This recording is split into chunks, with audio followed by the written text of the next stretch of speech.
बिस्मिल्लाहिर्रहमानिर्रहीम। अस्सलाम वालेकुम नाज़रीन, आप यूट्यूब चैनल देख रहे हैं। मैं इमरान खान हूँ। एक तो सुप्रीम कोर्ट ऑफ पाकिस्तान में सुनवाई हुई है उस केस की जहाँ पे सुप्रीम कोर्ट ऑफ पाकिस्तान के इख्तियारात को कम करने की इम्पोर्टेड हुकूमत ने कोशिश की है।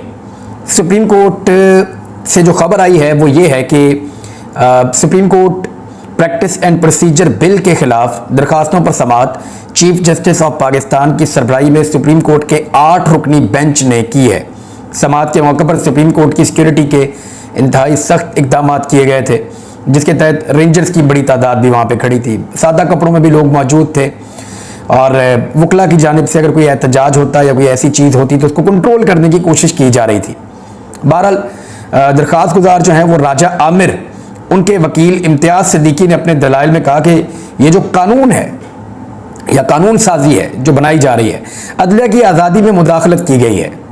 दोनों ऐवानों से मंजूरी के बाद बिल सदर को भिजवा दिया गया है दोबारा से। सदर ने एतराज़ात आयद करके बिल को पहले वापस भेज दिया था असेंबली में और सियासी इख्तलाफ पर सदर के एतराज़ात का जायज़ा ही नहीं लिया गया इस मरतबा, और मुश्तरका इजलास में मंजूरी के बाद 10 दिन बाद बिल कानून बन जाएगा। आर्टिकल 191 के तहत सुप्रीम कोर्ट अपने रूल्स खुद बनाती है। आर्टिकल 191 जो है, अगर इसको तब्दील करना है तो फिर आपको आइन में तरमीम करनी पड़ेगी, और अगर आपने आइन में तरमीम करनी है तो उसके लिए आपको 2/3 अक्सरियत चाहिए। सादा अक्सरियत के मसले बने हुए हैं यहाँ पे। कुछ लोग कह रहे हैं और कुछ सहाफ़ियों ने यह दावा किया है कि PMLN के लोग PTI के अंदर शमूलियत इख्तियार करना चाहते हैं, लेकिन पाकिस्तान तहरीक इंसाफ के अंदर इतनी कैपेसिटी इस वक्त नहीं है कि वो बहुत सारे नए लोगों को अकोमोडेट कर पाएँ। लेकिन मैंने जब पहले बात की थी पाकिस्तान तहरीक इंसाफ के कुछ लोगों से ये जानने के लिए, तो उन्होंने कहा था कि कुछ लोगों को हम अकोमोडेट करेंगे और आने वाले वक्त में कुछ लोगों के लिए गुंजाइश पैदा की जाएगी। हो सकता है यही वो वक्त हो। लेकिन ये जो केस है इसके ऊपर वापस आ जाते हैं। इम्तियाज़ सिद्दीकी साहब ने इसके अंदर दलाइल दिए। चीफ जस्टिस साहब की कुछ ऑब्जर्वेशंस भी हैं और चीफ जस्टिस ने रिमार्क्स दिए कि आपके मुताबिक अदलिया की आज़ादी बुनियादी हक है जिसको आइन का मुकम्मल तहफ़्फ़ुज़ हासिल है। आपके मुताबिक पार्लियामेंट और एग्जीक्यूटिव की तरह अदलिया को भी आइनी तहफ़्फ़ुज़ हासिल है। वकील ने दलाइल में कहा कि आर्टिकल 184(3) में सुप्रीम कोर्ट शादी हाल तक गिराने का हुक्म दे चुकी है। अदालत के तमाम अहकामात बुनियादी हकूक़ के पैराए में थे। क्या अदलिया की आज़ादी अवाम का बुनियादी हक नहीं है? मुजवदा कानून के जरिए चीफ जस्टिस के इख्तियारात कम करने की कोशिश की गई है। अच्छा, इसमें चीफ जस्टिस साहब का जो सबसे बुनियादी एक नुक्ता था वो ये है कि सुप्रीम कोर्ट इख्तियारात बिल जो है जिसको अब लाया जा रहा है, जायज़ा लेना है कि आईनी खिलाफ वर्जी तो नहीं हुई। अब इसको जरा आप समझिए। आइन के अंदर आप ये नहीं कर सकते कि तरमीम करें 2/3 अक्सरियत के बगैर, और आप आइनी तरमीम भी जब करते हैं तो वो आइन की बुनियादी रूह से या बुनियादी इंसानी हुकूक से मुतसादम नहीं हो सकती। यानी आइन की जो तशरीह है वो सुप्रीम कोर्ट ऑफ पाकिस्तान की जिम्मेदारी है। आइन की तशरीह सुप्रीम कोर्ट ऑफ पाकिस्तान कहती है, और ये बात पाकिस्तान का तमाम मीडिया और तमाम पॉलिटिकल पार्टीज बारी बारी कह चुके हैं। लिहाजा सुप्रीम कोर्ट ऑफ पाकिस्तान के पास ये इख्तियार होता है कि जो कानून साजी की जा रही है या जो आइन साजी की जा रही है जो 2/3 अक्सरियत से होती है, क्या वो बुनियादी इंसानी हुकूक से, इस्लाम की रूह से या आइन की बुनियादी रूह से मुतसादिम तो नहीं है। कोई ऐसा गलत कानून अगर बनाया जाएगा तो सुप्रीम कोर्ट उसे खत्म कर सकती है। लिहाजा यहां पे सुप्रीम कोर्ट ऑफ पाकिस्तान के इस बेंच के पास, जिसमें सुप्रीम कोर्ट के जजेस की अक्सरियत मौजूद है, ये इख्तियार है कि वो इसको बदल सकते हैं और ये कह सकते हैं कि जो कानून साजी की गई है ये गलत है। बहरहाल इसके ऊपर बेंच बन गया है और अब दोबारा बेंच बनाने की चीफ जस्टिस ऑफ पाकिस्तान को जरूरत नहीं पड़ेगी। जस्टिस मुनीब अख्तर साहब ने इस्तफसार किया कि मौजूदा केस में अदालत से क्या चाहते हैं, जिस पर वकील ने कहा कि supreme court practice and procedure bill जो है उसको गैर आइनी करार दिया जाए। सुप्रीम कोर्ट ये कहे तो इस पे भी दलाइल चल रहे हैं। चीफ जस्टिस ने रिमार्क्स दिए कि अदलिया की आज़ादी अहम मामला है, पार्लियामेंट का बहुत एहतराम है, केस को जल्द दोबारा मुकर्रर किया जाएगा। जायज़ा लेना है कि इस मामले में आइनी खिलाफ वर्जी तो नहीं हुई। मैंने आपको पहले कहा ना कि आइन की खिलाफ वर्जी के ऊपर सुप्रीम कोर्ट ऑफ पाकिस्तान इन चीज़ों को रोक सकती है। सुप्रीम कोर्ट के पास ये इख्तियार मौजूद है। जजेस की दस्तयाबी को मद्देनजर रखकर जल्द समाअत के लिए मुकर्रर करेंगे। अच्छा, ये जो 8 रुकनी बेंच है ना नाज़रीन, इसमें आप याद रखिएगा कि इसमें चीफ जस्टिस ऑफ पाकिस्तान हैं, जस्टिस एजाजुल हसन साहब हैं, जस्टिस मुनीब अख्तर साहब हैं, जस्टिस मज़ाहिर नकवी साहब हैं, जस्टिस मोहम्मद अली मज़हर साहब हैं, जस्टिस आयशा मलिक साहिबा हैं, जस्टिस हसन अजहर रिजवी साहब हैं और जस्टिस शाहिद वहीद साहब हैं जो इस बेंच के अंदर शामिल हैं। जबकि हालिया दिनों में इख्तलाफी नोट लिखने वाले जज साहिबान लार्जर बेंच का हिस्सा नहीं है, क्योंकि इन्होंने इख्तलाफी नोट लिखा था। वो खुद इस केस के अंदर अपने आप को एक पार्टी बना चुके हैं। गालिबन हो सकता है कि चीफ जस्टिस ऑफ पाकिस्तान ने उनको इसलिए इस बेंच का हिस्सा नहीं बनाया कि जो फ्रेश जजेस हैं, जो बाकी बचे हैं जिन्होंने इनके बारे में अपने आप को एक राय से अलग रखा है, वो अपनी इंडिपेंडेंट राय के जरिए इसका फैसला करें। बहरहाल ये चीज़ आ गई है सुप्रीम कोर्ट ऑफ पाकिस्तान में। अब दोबारा ये केस कब लगेगा? जब भी लगेगा यही बेंच सुनेगा। अब चीफ जस्टिस ऑफ पाकिस्तान से बेंच के इख्तियारात वापस लिए जा रहे हैं इस कानून के मुताबिक। अगर 10 दिन के बाद ये कानून बन भी जाता है तो ये जो केस है सुप्रीम कोर्ट ऑफ पाकिस्तान का यही बेंच सुनेगा, क्योंकि ये बेंच अब बन चुका है। अगर इख्तियारात वापस भी लेंगे तो यही बेंच सुनेगा। तो ऐसा लगता है कि अब ये मामला लटक जाएगा, लंबा चला जाएगा। लेकिन जब भी कभी सुप्रीम कोर्ट ऑफ पाकिस्तान इस बात को महसूस करेगी, इस केस को दोबारा लगाया जाएगा। जब ये केस दोबारा लगेगा तो फिर ये कानून मौजूद नहीं रहेगा या ये मुअत्तल हो जाएगा। भारत हुकूमती इत्तेहाद ने एक मरतबा फिर सुप्रीम कोर्ट ऑफ पाकिस्तान का ये वाला बेंच भी मुस्तरद कर दिया। यानी सुप्रीम कोर्ट का जो भी बेंच बनता है हुकूमती इत्तेहाद उसे मुस्तरद कर देता है। वहां पे हुकूमती इत्तेहाद के कुछ लोग बैठे, उनमें से कईयों के तो लोगों को नाम भी नहीं पता। वो लोग बैठे और बैठ के उन्होंने एक प्रेस कॉन्फ्रेंस की। उन्होंने कहा जी कि ये बेंच हम नहीं मानते और जो कानून साजी का अमल हम कर रहे हैं इसको मुकम्मल होने दिया जाए। इसके नफाज से पहले ही मुतनाज़ बेंच तश्कील देकर समाअत के लिए मुकर्रर करने का इकदाम मुस्तरद कर दिया है हमने।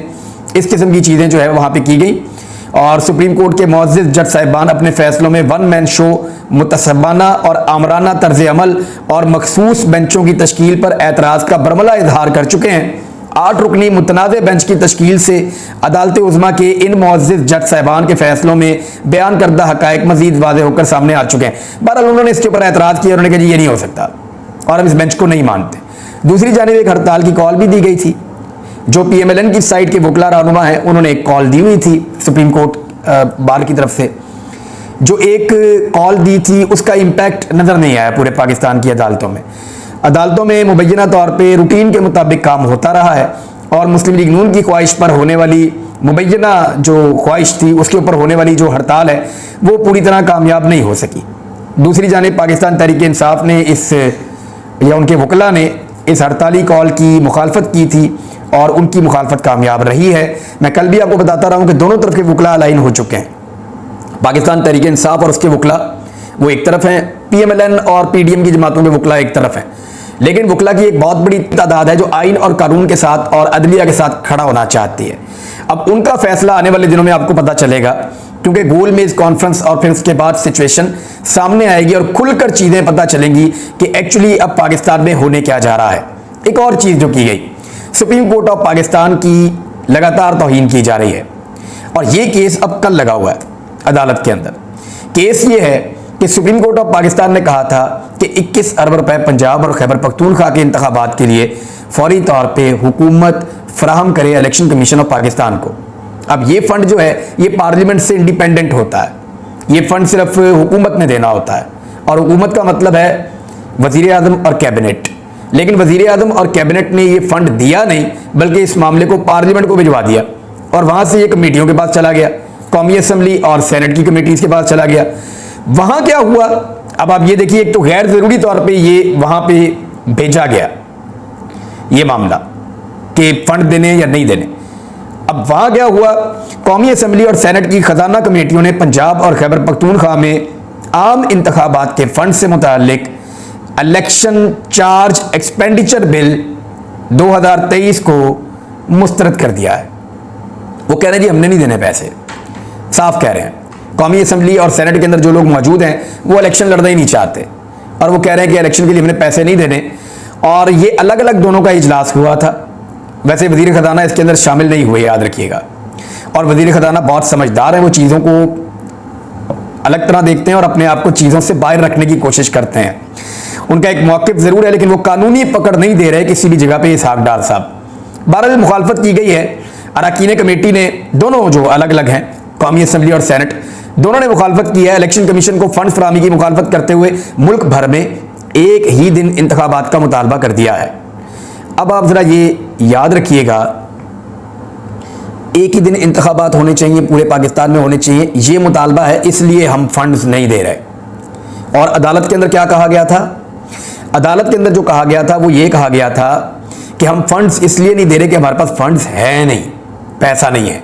यहां पे कौमी असेंबली और सेनेट के अंदर ये नहीं कहा गया, यहां पे एक्चुअल रीजन बताया गया कि हम चाहते हैं कि पूरे मुल्क में एक ही दिन इंतखाबात हों, इसलिए हम फंड्स नहीं दे रहे। देखें दोनों चीज़ों में कितना फ़र्क है। और एक तरफ आपको पता है तरक्याती फंड दिए भी जा रहे हैं, मुख्तलिफ मनसूबों के फंड दिए जा रहे हैं, इससे 4 गुना फंड अभी दे दिए गए हैं, लगातार मंजूरियां हो रही हैं। लेकिन ये गौर तलब नुक्ता जो है वो ये है कि fund supreme court of Pakistan ने कहा दिए जाएं, इलेक्शन कमीशन ने कहा कि इनको नहीं दिए जा रहे और ये कहा जा रहा है कि फंड अवेलेबल नहीं है, और अदालत के अंदर मौक़िफ़ भी यही रखा गया कि फंड्स नहीं है। जबकि ये मौक़िफ़ जो कौमी असेंबली और सेनेट के अंदर आ रहा है वो ये कह रहा है कि नहीं, हम इलेक्शन एक दिन में करवाना चाहते हैं। तो एक दिन में इलेक्शन करवाना कोई आईने पाकिस्तान के अंदर नहीं लिखा हुआ। आईने पाकिस्तान के अंदर लिखा हुआ है कि जो भी असेंबली तहलील हो जाएगी अपनी मुद्दत पूरी करने से पहले, उस असेंबली के इंतखाबात 90 रोज के अंदर करवा दिए जाएंगे। ये कहीं नहीं लिखा हुआ कि जो असेंबली तहलील हो जाएगी फिर उसके इंतखाबात नहीं होंगे तब तक के जब तक के बाकी असेंबलियां सारी तहलील नहीं हो जाती और एक साथ सबके इंतखाबात नहीं होते। ये कहीं पे आइन में नहीं लिखा हुआ। इस बात को आप क्लियरली समझ लें, और हर पाकिस्तानी को यह बात समझनी चाहिए कि जो भी असेंबली तहलील होगी आईने पाकिस्तान के मुताबिक उसके इंतखाबात 90 रोज के अंदर होंगे। अगर कौमी असेंबली अकेली तहलील होगी तो उसके अकेले के इंतखाबात 90 रोज के अंदर होंगे। अगर किसी एक सूबे की असेंबली अकेली तहलील होगी तो उसके अकेले के इंतखाबात 90 रोज के अंदर होंगे, और अगर ज्यादा असेंबलियां एक साथ तहलील होंगी तो उनके इंतखाबात 90 रोज के अंदर एक साथ होंगे। तो ये तरीकाकार है इंतखाबात करवाने का। ये जो कह रहे हैं, जो मांग रहे हैं, वो आईने पाकिस्तान के मुताबिक नहीं है। सियासी जरूरत जो ये मांग रहे हैं वो आईने पाकिस्तान के मुताबिक नहीं है। सियासी जरूरत जरूर है, पीडीएम की जमातों की, पीपल्स पार्टी की, बाकी सब की, ये सियासी जरूरत तो हो सकती है, लेकिन ये आईनी तकाजा नहीं है। आईनी तकाजा 90 दिन के अंदर इलेक्शन है। इसीलिए अदालत में ये नुक्ते के ऊपर ज्यादा जोर नहीं दिया गया कि हम चाहते हैं कि पूरे मुल्क में एक साथ इलेक्शन हो। अदालत में यह कहा गया कि फंड भी नहीं है और सिक्योरिटी भी नहीं है, और 8 अक्टूबर तक ये सारा कुछ ठीक हो जाएगा तो तब हम सारा कुछ करवा लेंगे।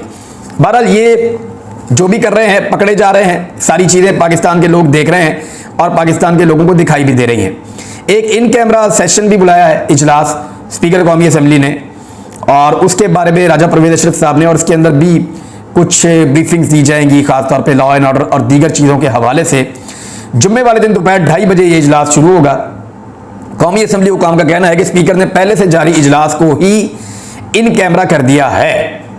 अब आ जाए कुछ और खबरें हैं। एक तो इमरान खान साहब के खिलाफ एक नया प्रोपेगेंडा शुरू किया गया है, शहबाज शरीफ ने भी उसमें हिस्सा डाला है, और कुछ मीडिया हाउसेस को भी इस्तेमाल किया गया है। वो ये है कि इमरान खान साहब अब अमेरिका के साथ बेहतर ताल्लुकात मुबैना तौर पे कहा जा रहा है कि बनाना चाहते हैं, और उसके लिए वो बहुत जोर लगा रहे हैं। देखें, अमेरिका के साथ बेहतर ताल्लुकात पाकिस्तान के होने चाहिए, दोस्ती सबके साथ होनी चाहिए, गुलामी किसी की नहीं होनी चाहिए। इमरान खान पहले दिन से यही कह रहे हैं। अमेरिका के साथ बेहतर और अच्छे ताल्लुकात पाकिस्तान के मफाद में हैं, ये पाकिस्तान के सब लोग जानते हैं। लड़ाई करके पाकिस्तान कभी आगे नहीं बढ़ सकता, सुलह और दोस्ती के साथ पाकिस्तान आगे बढ़ सकता है, लेकिन गुलामी करेगा तो बिल्कुल ही पीछे रह जाएगा। तो पाकिस्तान ने आज तक दोस्ती और गुलामी में फर्क को नहीं समझा। तो इमरान खान साहब चाहते हैं कि दोस्ती की जाए दुनिया के तमाम ममालिक से, कोई हर्ज नहीं है, मिलना चाहिए सबसे, ताल्लुकात बनाने चाहिए, दोस्ती रखनी चाहिए, अपना पॉइंट ऑफ व्यू देना चाहिए, उनका सुनना भी चाहिए। लेकिन इमरान खान दर्जनों मरतबा ये बात कर चुके हैं कि साइफर एक हकीकत था, और उसके आने के बाद रजीम चेंज ऑपरेशन बहुत तेजी से हुआ है। और वो अब ये भी बताते हैं कि जनरल बाजवा ने उनके खिलाफ अमेरिका में लॉबिंग करवाई थी, और उस लॉबिंग के नतीजे में वो साइफर जैसा वाकया हुआ था, और उस साइफर के नतीजे में पाकिस्तान में एक माहौल बनाया गया था, और फिर इमरान खान साहब की हुकूमत को हटा दिया गया था। मुराद सईद के खिलाफ बड़ी खौफनाक कार्रवाइयां की जा रही हैं इस वक्त। अली मीन गंडापुर को हर हाल में गिरफ्तार रखने की कोशिश की जा रही है। यह सारा कुछ इसलिए किया जा रहा है कि ईद से पहले इमरान खान साहब के उन साथियों को काबू कर लिया जाए जो इमरान खान साहब की गिरफ्तारी के रास्ते में रुकावट बनने में किरदार अदा करते हैं। यानी इमरान खान साहब के कुछ ऐसे जानसार साथी हैं जो उनके साथ हर जगह पे मौजूद रहते हैं, और ना सिर्फ खुद मौजूद रहते हैं बल्कि बाकी लोगों को भी मुतहर्रिक रखते हैं। उनमें से कुछ लोगों को गिरफ्तार किया गया है। इमरान खान साहब के एक सिक्योरिटी इंचार्ज हैं, उनको गिरफ्तार किया गया। अली मीन गंडापुर को गिरफ्तार किया गया। मुराद सईद के लिए जमीन तंग की जा रही है, उनको परेशान किया जा रहा है कि किसी तरह इनको गिरफ्तार कर दिया जाए। तो जुनेद सलीम साहब ने एक खबर दी है, उनका यह दावा है कि ईद के मौके पर इमरान खान साहब के ऊपर एक दोबारा अटैक किया जा सकता है और दोबारा गिरफ्तार करने की इमरान खान साहब को कोशिश की जा सकती है। रमजान अल मुबारक तक के लिए एक वक्फा था, लेकिन इस बीच में इस वक्फे के दौरान इमरान खान साहब की ताकत को कम करने की कोशिश की जा रही है और उनके कारकुनों को उनसे दूर करने की कोशिश की जा रही है। लेकिन एक बात इन्हें समझ नहीं आती कि वो जो आम लोग हैं, लाहौर के शहरी, वो जो आम पाकिस्तानी है, सारी दुनिया ने देखा, एक्चुअली वो निकल कर आए, खवातीन भी थी, बच्चे भी थे, नौजवान थे, बुजुर्ग भी थे, उन्होंने इमरान खान साहब के गिरफ्तारी में रुकावट डाली। अब वो जो लोग हैं वो तो किसी और बंदे के पीछे नहीं आते, वो तो इमरान खान के पीछे आते हैं। रमजान मुबारक में उधर ये तैयारी हो रही थी, दूसरी तरफ इमरान खान साहब अपने साथियों के साथ अफ्तारियां कर रहे हैं। तो मुझे लगता है कि अगर ईद के बाद भी हुकूमत ने कोई जबरदस्ती करने की कोशिश की तो एक सिचुएशन तो जरूर क्रिएट हो जाएगी, लेकिन इससे हुकूमत इमरान खान साहब का फायदा ही करेगी।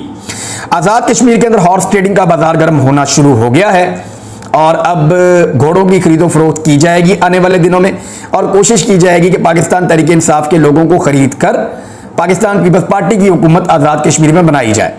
लेकिन पाकिस्तान तहरीक इंसाफ को इस वक्त जो भी छोड़ेगा उसके लिए मुश्किलात इसलिए बढ़ जाएंगी कि तहरीक इंसाफ इस वक्त मकबूल तरीन जमात बन चुकी है आजाद कश्मीर में भी।